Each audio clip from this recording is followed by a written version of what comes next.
Welcome to the Black Superheroes Matter podcast. I'm your host, Stephen Christian from Iltopia Studios.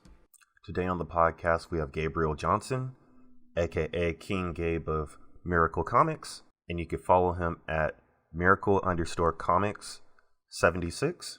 He has a comic book series called Brown Chronicles, where he illustrates it and he works with his wife and his friends to tell those stories as writers. And he's also doing YouTube videos and Patreon. And so without further ado, let's get it started.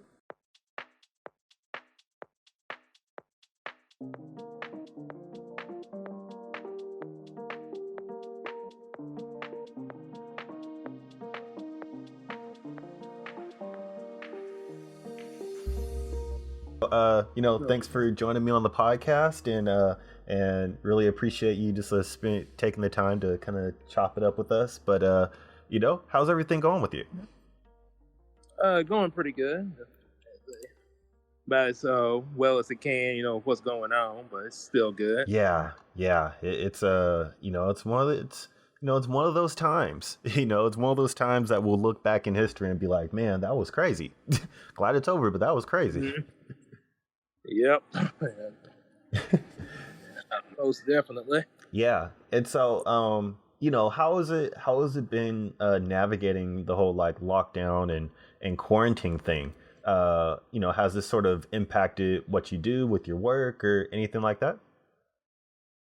Well, in my case, because I'm still on a day job at Kroger, so it's quite a bit going on there. Because a lot of people having to still come in and get stuff constantly. So that's one good thing. I able to have that to sort of help, and then get off work, I'll be ready to get back into my comics. Yeah. Sort of, kind of similar to a superhero. They have they save the day, then they have to go on a day job. Yep. It's especially working at a grocery store, I'd imagine things have definitely picked up, or there's a lot more demand now than before. Oh yes, exactly. Yeah, it's I always crack up that very rarely do grocery stores run into a problem of not filling the demand for like just essential things as we see now, where just like toilet paper, rubbing alcohol, first aid kits, milk, eggs, cheese, like all those things are selling out.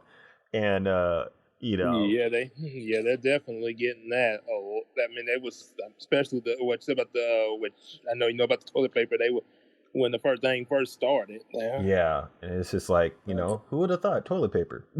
Like out of all things.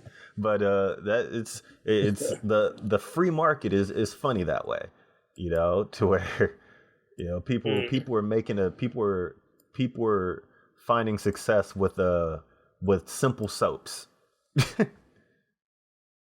Yep.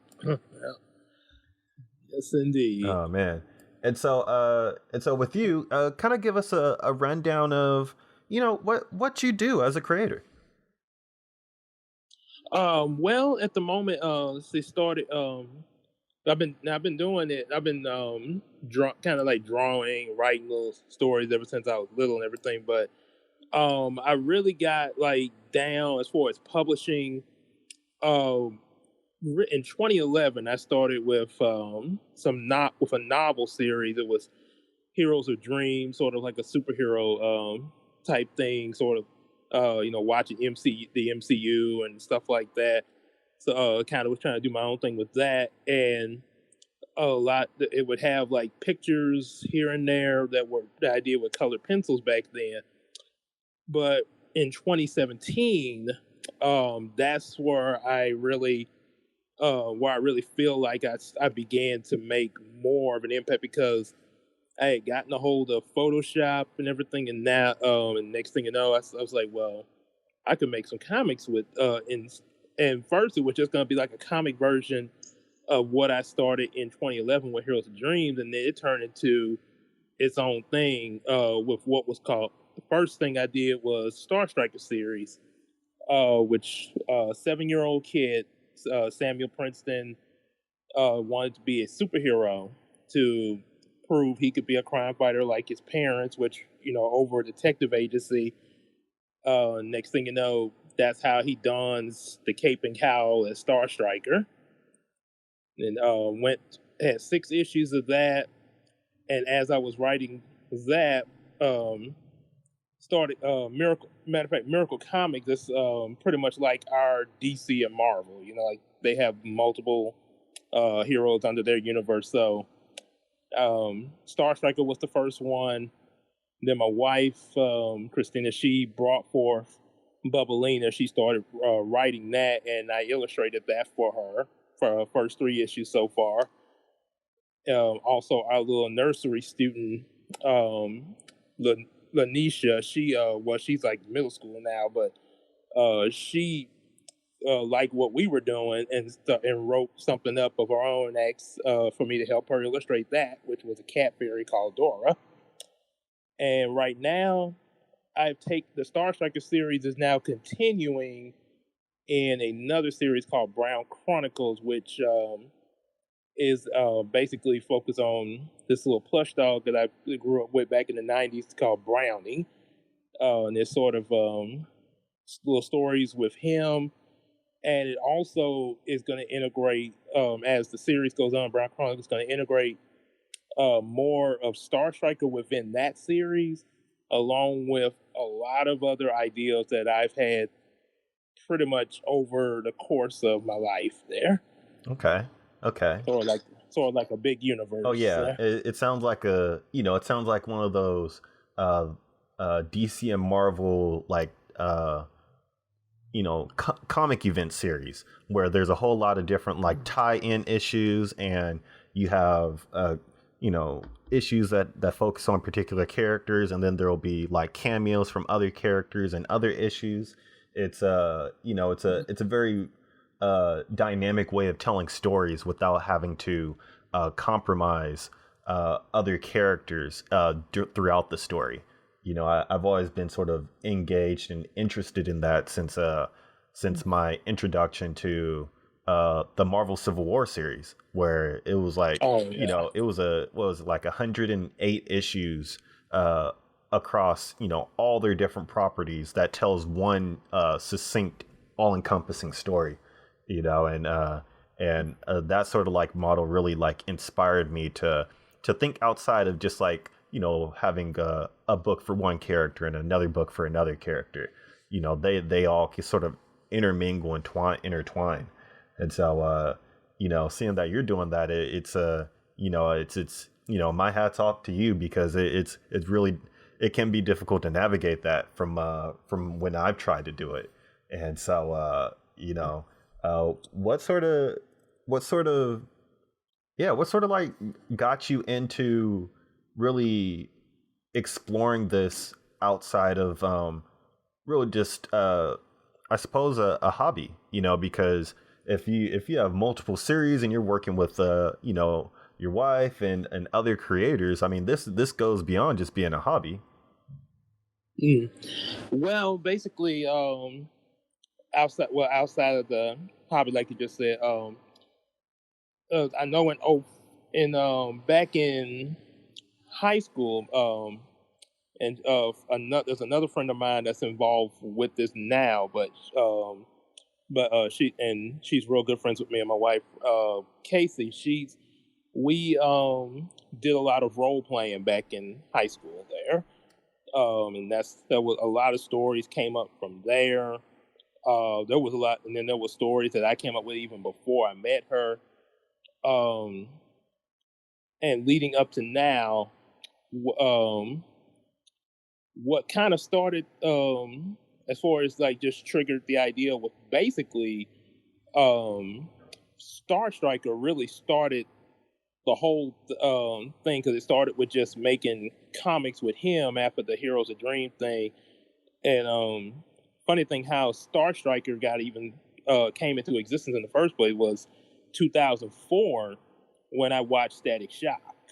Yeah. And yeah, and I wanted to make sort of a my own version of something like that, but I didn't want to copy it or anything like that. So I did try to do some make them kind of different, but that pretty much was what drove me to make it. I even had um back in which I don't have it right now, but I had even made a costume of what I drew for Star Trek back then, and kind of wore it around the house sometime when I was watching Static Shock there. But as of now, yeah, that was kind of what started um what I call Miracle Comics. Was Star Trek the series that kicked off, and then like my wife with Bubblelina, and eventually um Brown Chronicles was actually meant to be sort of like it was going to be in the same universe as Star Strikers or like Batman Superman kind of thing. But then as I was writing just the first issue of Brown Chronicles, um and that's one thing about having switching between different projects. You can kind of get other ideas for your stuff sometimes. It that's where it came to me to um kind of continue Star Striker over into the Brown Chronicles, along with some of my other ideas, and integrate this giant this big universe within this series there. So that's kind of what kicked that off there. Okay, okay, man, it's a just kind of listening to the intricacies and sort of the dynamics that you're explaining. It's like where did you sort of get the idea to, I guess wouldn't be the idea, but like the drive to do this? Was it like what was sort of like that launching point that said, "Hey, I need to start creating in this space, telling these stories"? Well, basically, like I mentioned before, I had so many stories here and there for pretty much ever since I started write. Just as a little kid, I wrote stories here, stories there, and one of the a very bad habit I had growing up was not finishing a story and kept jumping to something else. That was one thing my mom would tell me about. Like, you need to finish one of these stories there. So so at this point when I started and say what drove me to take all those ideas from all the past years and just make one big joint universe. Um, have you ever watched 2017 Ducktales? No, I haven't. It's a I think I've seen a little bit of it, but for me, I grew up on what, the '90s DuckTales, so it just I never got to Okay. it. Well, I can understand that. I know.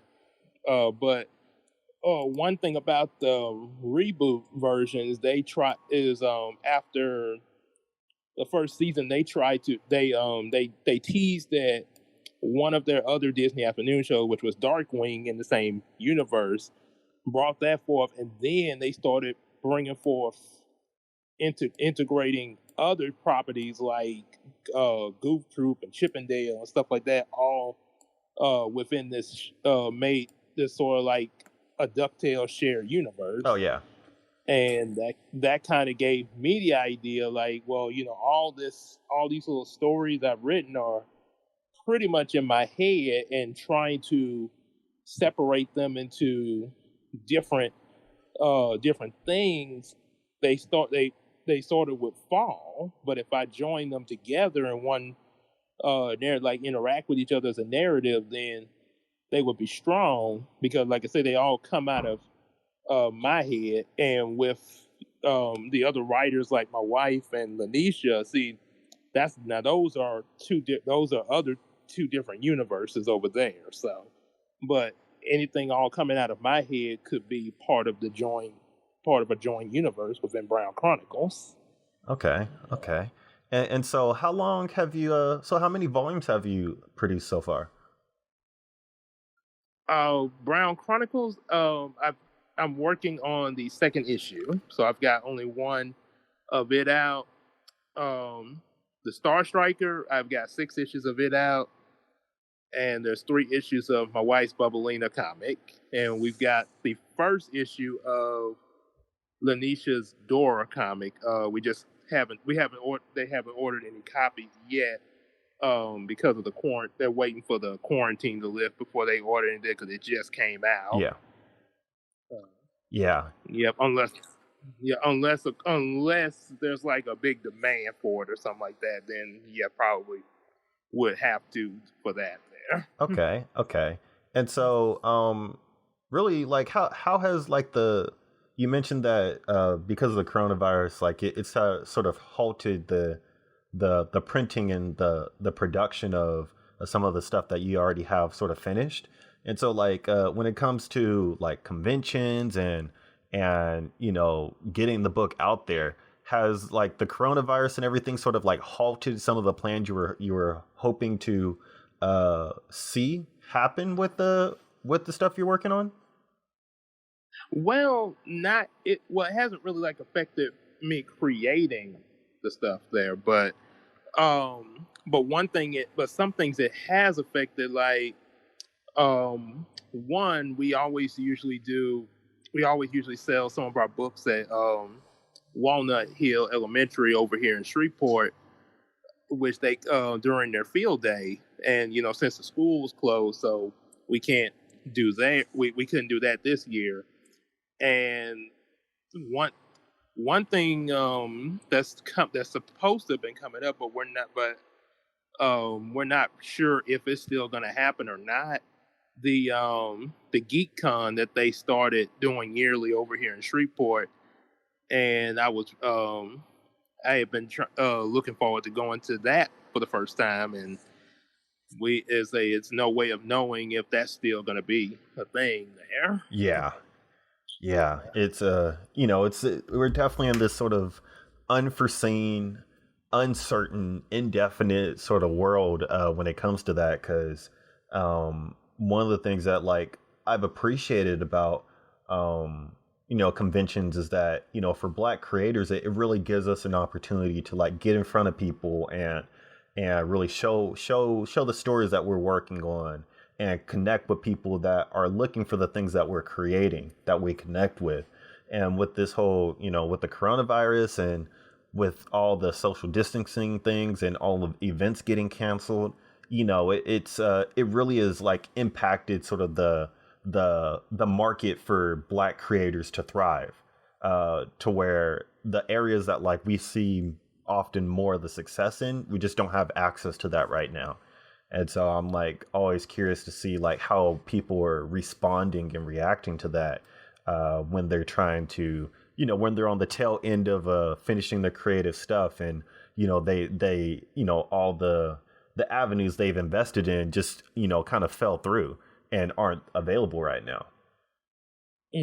Right. Yep. One thing, and I tell you one thing I've been definitely doing, because is especially to really get people's attention to my stuff, like outside of my area as well. On my YouTube channel, I've started having the character from Brown Chronicles, Brownie himself, that which, like I say, is based off of him, and he's a little plushie of mine. So he's been doing these react videos to started off react. Right now he's reacting to Darkwing Duck. Okay. There, to sort of something that people know about, to get their attention and kind of build the following. Yeah. And then be like, and then have them asking like, okay, who is this little plush dog? What is he about? Yeah. And that kind of will get that talking will get him stirred up to lead to what he's about there. Oh man, you're saying this as I'm like was just watching how to like optimize YouTube videos and do SEO and stuff like that, because I'm a YouTuber as well, and really sort of like figuring out ways to take the things that people are looking for and take the things that people are familiar with, and then finding ways to sort of let your characters and let your creations interact in that space and bridge those connections. I think that's one of the powerful things of, the age that we live in, is that we have the luxury to take, Pokemon or Darkwing Duck or one of those things, and we could interject our creations into that, and make those even better, or like build a community around the intersecting interests and all that stuff. So it's things like that. I mean, keep doing it, because those are the things that really make the difference when it comes to letting people like know the things that you're doing, like, because we all don't have like $1 million budgets to promote our work, but we do have sort of like our ingenuity and creativity to take an idea from our mind to the paper and then transmit that to other people without even meeting them, And I tell you, it kind of, in a way, like I mentioned, him doing react videos to Darkwing Duck, even that itself kind of fits with Brownie's character in this, like not just in the series, but Brownie himself, because when I first imagined him and stuff growing up, he'd be, and same way as my character in Brown Chronicles does, to say Brownie's been like a space fighter, firefighter, talk show host, and a band leader. And you think about the fact of imagining Brownie as a talk show host and put that in the modern era of today, that would kind of fit with people doing what they do on YouTube. Yeah. Like with vlogging and sharing ideas and all that stuff. I mean, it's true. It's just kind of that's where people are finding their entertainment. You don't need to have a studio in order to have a show now. Right.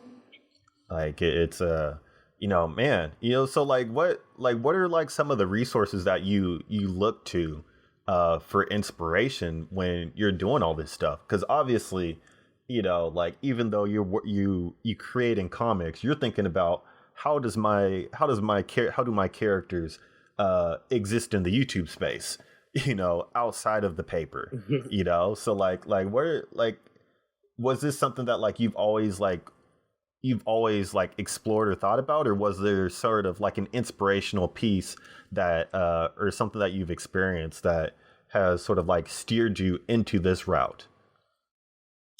It's kind of been it's kind of been like a mix of different things as time went has gone on and everything. Um, a lot of, I would say, from my own experience, like growing up myself, I have been what my family call a camera hog, because if you had been around me when I was like a kid or something like that, you would, especially like in middle school to high school, you would see me with a video camera following my folks around with it and stuff like that, similar to a person doing that on YouTube there. But see, YouTube wasn't around back then, so it'd be more like the equivalent of home movies back then. And that's kind of so I integrate a lot of how I act into my character my character in Brown Chronicle, which is called Hiko. Hiko Makuro. He's the one that's sort of like the human partner of Brownie, and I sort of put that in him, and I also put traits of some of the people I know in some of his friends, like my close friend Casey. Her character in there is Julie, which is sort of a one that's very loyal and concerned about her friends and everything there. Yeah. And as well as Brownie, both him and Hika, one thing they have in common to me growing up in elementary is they can get very hyped up about things and very easily excitable. To sometimes they won't, like, there's one scene in the comic that I'm working on where he goes trying to explain something to Brownie about this dinosaur they're about to go up against, and he's like, "Well, he's from this video game." At Brownie is like, "Oh, a villain? Okay, I'll go after. Wait!" And he's telling him, "Don't." He's like, "If you had waited, I could have told you not to attack him while he's eating there." So yes, that's kind. It's because in some ways I've kind of been like that myself. Like people say, like, "Why didn't you pay attention to what I was saying?" You know? Yeah. Man, it's a, just the way you describe how you come up with characters and they have these particular traits that are so grounded in really the experiences and the people that you know. I mean, that's literally how I started developing my characters. So like my two main characters with my series, they're pretty much based off of me if I didn't play sports, and then me if I didn't have my father in my life, to where I imagine, how my life would be and how I would navigate the world and my worldview if those two instances were true. And so and then it goes down to like, some of like my dad's traits are into a character, my best friend's traits are into a character, my sisters, my mother, my aunts, my uncles, like I think, kind of living life and having just interpersonal experiences with other people are really sort of the groundwork and basis for how I sort of built my world and my work. And it's always great to hear that like other people have kind of taken that same approach to what they're doing and what they're creating, because I think having those sort of like grounded realities really make for more compelling stories and more compelling characters that are relatable. And you can kind of tell when, especially for Black people can tell when, you see a Black character that no one can recognize, like, when I was talking to somebody about early renditions of Luke Cage, where he would always say like "Sweet Christmas," and it's like no Black people said "Sweet Christmas." Like what kind of world is this where we got Black people talking like this? It's like it's not real, and it's because that stuff isn't grounded in something that the writer experienced. Right. Oh yes, definitely. That's and like you just and what you just said about what the writers been. That sort of remind just a little brief note. That kind of reminds me of like what I notice in comedians too. What they kind of have in common with other creators. If you see them on the stage telling their jokes, a lot of their jokes are pretty much their life there. Yeah. Right. Like especially Black comedians. I mean, like stories about growing up, stories about uncles, stories about, dealing with your grandmother and all those things. Like the I feel like a lot of my inspirations are, not only come from like my life and the people that I know, but the things that like I admired and I enjoyed about like Comic View and Def Comedy Jam and, all those sitcoms that, are cult classics now. Like those were sort of like what has driven me to tell stories and not necessarily be a writer, but telling stories with characters and with dialogue and situations that are just like kind of like wild and crazy, Yes, it does, one thing about, like I said, what I draw from, taking events from my life and making into these different episodes and stuff, like whether it be reality or something that I've made up mixed together, I can already see ahead that this is going to be some a lot of stuff to tell in this series there. Yeah, it's a man, it's just kind of talking about it. It just makes me excited because, as I'm like trying to finish I have a webcomic that's coming out every week and everything, and I was just like, I just want to get back to creating because I haven't done that in a while. But like as we sort of like wrap up the conversation, what things are you excited? Are you excited about certain things that are getting ready to come out? Is there anything you want to kind of like pub or let people know about? Okay, well, okay, I mentioned that I'm in Brown Chronicles there. One thing I definitely want to mention the as my Brown Chronicles series goes on, there's going to be a lot of matter of fact, issue number 2 that I'm working on right now. That's they're deal. One thing I will reveal, they are dealing with a Tyrannosaurus buffalo named Yandan. That's what Brownie's up against right A now. Tyrannosaurus buffalo. Oh yes. Oh yeah. It's actually because the funny thing, how I came up with that creature was a video game I actually played.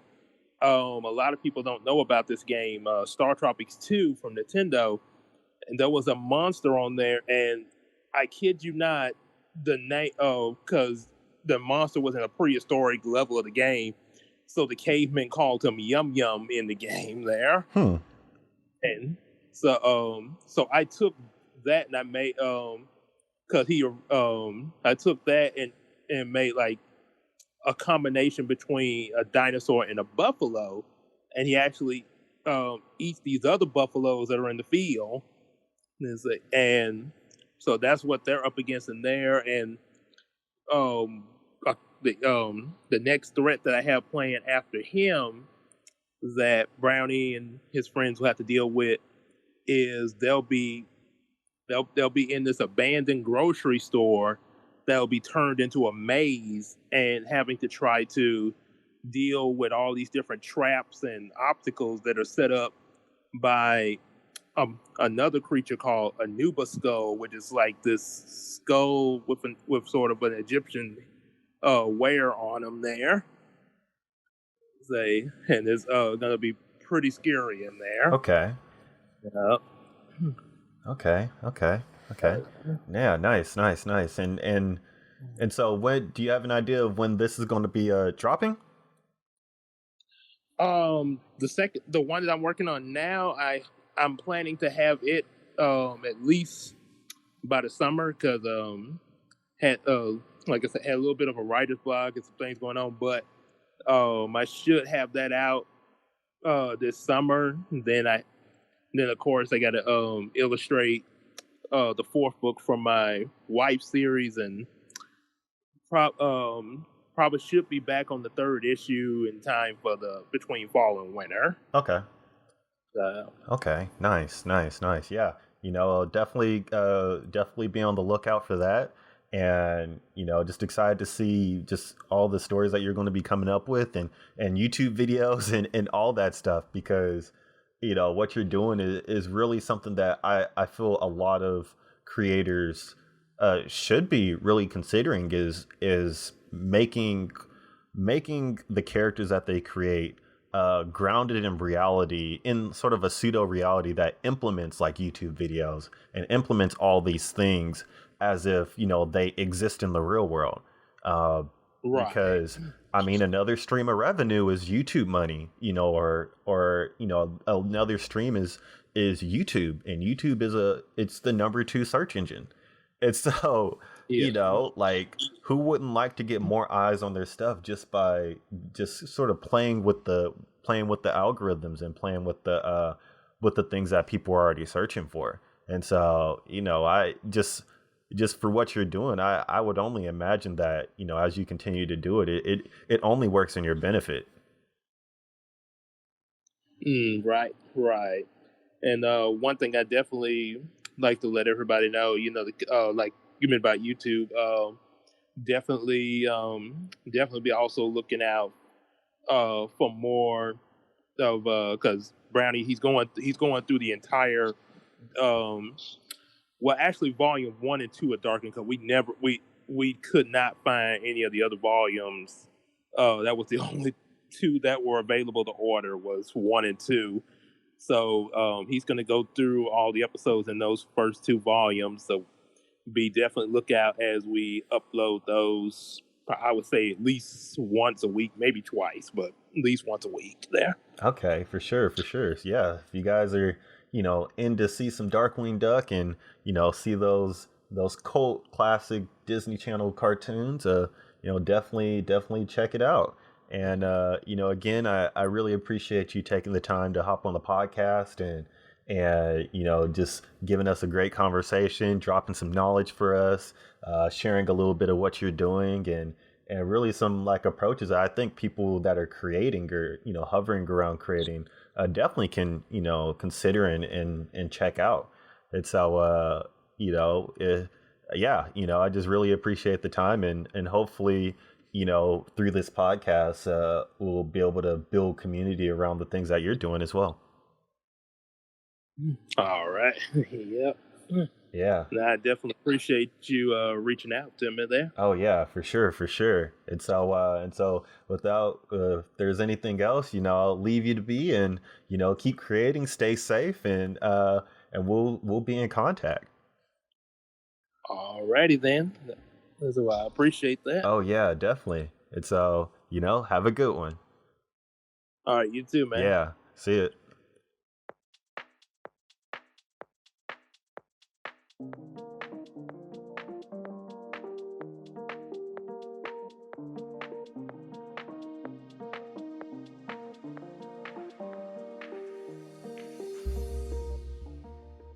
The purpose of this podcast is to promote Black creators in comics, cosplay, art, and animation, because Black superheroes matter, and so do their creators.